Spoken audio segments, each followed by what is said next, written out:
Bienvenue sur le podcast Aécriture. Je suis Isa, créatrice du compte Instagram Aécriture et du site internet aécriture.fr, plateforme d'accompagnement en écriture. Dans ces épisodes, on se parle méthode d'écriture, quotidien d'auteur, blocage et réussite. Mon but ? Vous rassurer, vous donner mes tips et vous booster à finir votre roman. Alors, si comme moi, vous êtes passionné d'écriture, installez-vous et on est parti.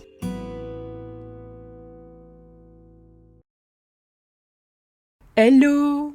Bienvenue dans ce nouvel épisode où on va aborder la question épineuse de la construction de l'intrigue. Installez-vous bien confortablement, armez-vous d'une bonne boisson chaude et de votre carnet de notes, et on est parti. Avez-vous déjà eu cette sensation que votre histoire manquait de relief, que quelque chose clochait, mais sans savoir trop quoi ? Eh bien, c'est peut-être que votre intrigue manque de structure, de tension ou d'un véritable enjeu. Une intrigue bien construite, c'est ce qui donne envie au lecteur de tourner les pages. Alors, comment vous assurer que la vôtre tient la route ? Pour faire le point, on va voir ensemble 3 piliers fondamentaux d'une intrigue solide. Le conflit, l'enjeu et la tension dramatique. L'idée est de décortiquer des exemples concrets issus de romans que vous connaissez sûrement et d'en faire ressortir des outils pour structurer efficacement votre histoire. Commençons donc dès maintenant par le premier pilier, le conflit. Un bon récit repose sur un conflit clair et fort. C'est l'opposition entre un protagoniste et une force contraire qui va créer l'intérêt narratif. C'est le fait que la volonté du héros rencontre des vents contraires qui va faire que l'on s'intéressera à son histoire. En effet, vous serez d'accord, je pense, pour dire que si le protagoniste ne rencontre jamais aucun problème pour accomplir sa quête ou son ambition, ça manque tout de même un peu de sel. Et le conflit, il n'est pas uniquement contre une seule personne, l'antagoniste, et il n'aura pas une seule variation. Durant votre roman, il va pouvoir prendre différentes formes et différents visages. Pour pouvoir les multiplier à votre guise pour upgrader votre roman, voici plusieurs types de conflits. Le conflit interne, ça c'est là où le personnage va lutter contre lui-même, avec des peurs, des dilemmes, des doutes, bref, tout ce qui va venir de l'intérieur. Le conflit externe, c'est l'opposition à un antagoniste, à un groupe ou à une force extérieure. C'est la première source de conflit. Ensuite, on a le relationnel. C'est vraiment les conflits entre personnages. Donc on se parle là de relations complexes, de secrets, d'alliances, de rivalités, de trahisons, etc. On a également le conflit sociétal. C'est là où le personnage va se battre contre une structure sociale, par exemple l'injustice, l'oppression, la norme, etc. Et enfin, on a le conflit cosmique. C'est la lutte contre des forces qui sont plus grandes que lui, qui le dépassent, comme le destin, le temps, les dieux, la nature, etc. Vraiment des choses contre lesquelles finalement on ne peut pas grand-chose, mais contre lesquelles on lutte tous un peu. Par exemple, prenons Harry Potter à l'école des sorciers de J.K. Rowling. Oui, je sais, je le prends souvent, mais au moins, je suis quasi certaine que ça vous parle. On va retrouver plusieurs types de conflits dans ce livre. Un conflit interne, avec la quête d'identité de Harry et son besoin d'appartenance. Un conflit externe, notamment Voldemort et Quirrell, mais pas que. Et aussi relationnel, avec sa relation avec Malfoy, avec Rogue, etc. Et je dirais qu'il y en a même un cosmique, en un sens, car il est confronté à son destin d'élu, à la conséquence qui est la mort de ses parents, et au fait que le plus grand mage noir essaye de s'en prendre à lui. Ce conflit cosmique, il prendra d'ailleurs une toute autre ampleur lorsque sera divulguée la prophétie de Trelawney dans l'Ordre du Phénix. Mais bon, je m'égare, vous avez compris. L'outil que je vous propose est une question. Oui, vous savez très bien qu'on ne change pas une équipe qui gagne, j'adore les questions. Donc, demandez-vous, si votre héros n'affronte pas cet obstacle, que va-t-il se passer ? Vous pourrez alors déterminer si votre conflit vaut vraiment le coup et s'il est à la hauteur de votre histoire. Maintenant, passons au second pilier, l'enjeu. L'enjeu, c'est ce que votre héros risque de perdre s'il échoue. Sans un enjeu clair, le lecteur ne va tout simplement pas se sentir concerné. Tout comme pour les conflits, il existe plusieurs niveaux d'enjeu. On a le niveau individuel, donc le niveau personnel, où le héros risque de perdre quelque chose qui lui est cher. On a ensuite l'enjeu relationnel, au niveau du groupe. C'est le sort de ses proches qui est en jeu ou ses relations avec les autres. On a également le niveau de l'enjeu universel, c'est-à-dire du monde.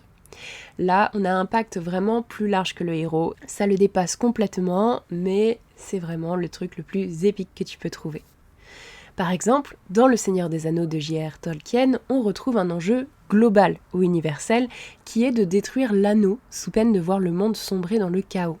Il y a également un enjeu relationnel, parce que réconcilier les hommes, les elfes, les nains et les hobbits vont mener à bien la quête. Ils vont s'allier contre un ennemi commun, sous peine de le voir triompher. Enfin, on peut voir l'enjeu individuel, personnel de Frodo, qui sera de lutter contre la corruption de l'anneau, sous peine de perdre son humanité. Ou en tout cas ce que l'on peut considérer comme tel pour un hobbit. L'enjeu narratif, c'est vraiment ce qui écartèle l'élastique de la tension narrative de votre récit. Plus il est puissant, plus le lecteur va se laisser prendre au jeu facilement et dévorer votre livre. Alors maintenant, j'aimerais que vous vous posiez ces questions. Qu'est-ce que mon héros risque de perdre s'il échoue ? Que se passera-t-il si la quête n'est pas menée à bien ? Il faut vous assurer que cet enjeu est visible dès le début de votre récit pour lui donner toute son importance et que sa réalisation soit sans cesse remise en question. Enfin, comme troisième pilier, on a la tension dramatique. Et qu'est-ce que c'est la tension dramatique ? C'est tout simplement le suspense et l'intérêt constant qui maintient le lecteur en haleine. Par exemple, dans Les Liaisons dangereuses de Chodelos de Laclos, la tension vient de la manipulation et des jeux de pouvoir entre Valmont et Merteuil. Même si le lecteur sait que tout va mal finir, il veut savoir comment ça va arriver. La gestion des informations, la montée en tension progressive, les fausses pistes, tout est bon pour titiller la curiosité et l'élaboration de théories. Le principe, c'est que votre lecteur ne doit jamais tout savoir d'un coup. Il faut lui distiller des informations capitales comme de petites récompenses pour avoir poursuivi sa lecture. Ainsi, ne répondez jamais à une question ou à un mystère dans le chapitre où vous l'avez fait naître. Attendez au moins une poignée de chapitres avant de lui apporter une résolution et surtout, posez-lui une autre interrogation avant de le faire. Ça s'appelle la révélation progressive et c'est un outil puissant de mise en tension. Pour vous faire les dents, je vous propose un exercice. Prenez une scène de votre roman et demandez-vous comment y ajouter du doute, du mystère ou un contretemps. C'est clair pour vous ? Super. Alors maintenant, je vous invite à écrire un mini synopsis de votre roman selon une technique narrative de votre choix. Qu'il s'agisse de la structure en 3 actes, du voyage du héros ou de toute autre structure qui vous inspire, essayez de déterminer si tout ça tient la route, si la tension fonctionne et grandit, si les informations arrivent comme de petites gouttes de pluie salutaires dans le désert et si vous avez suffisamment de conflits pour tenir tout le roman.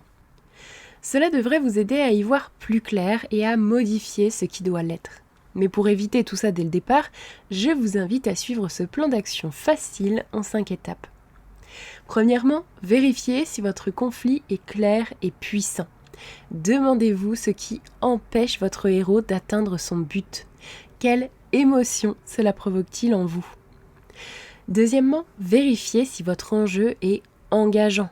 Si votre héros échoue, qu'est-ce que ça change ? Comment pouvez-vous augmenter le prix à payer ?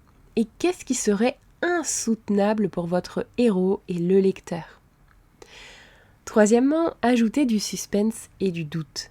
Posez-vous la question, qu'est-ce que mon lecteur ne doit pas savoir tout de suite ? Dans quelle direction puis-je le perdre un petit peu ? N'oubliez pas la force des mauvaises interprétations. Quatrièmement, expérimentez une structure d'intrigue. Écrivez un mini-résumé en 3 actes ou selon une autre technique narrative qui vous conviendra. Enfin, 5e, relisez un livre que vous aimez et analysez sa structure. Inspirez-vous des meilleurs, c'est l'ultime manière d'améliorer ses écrits.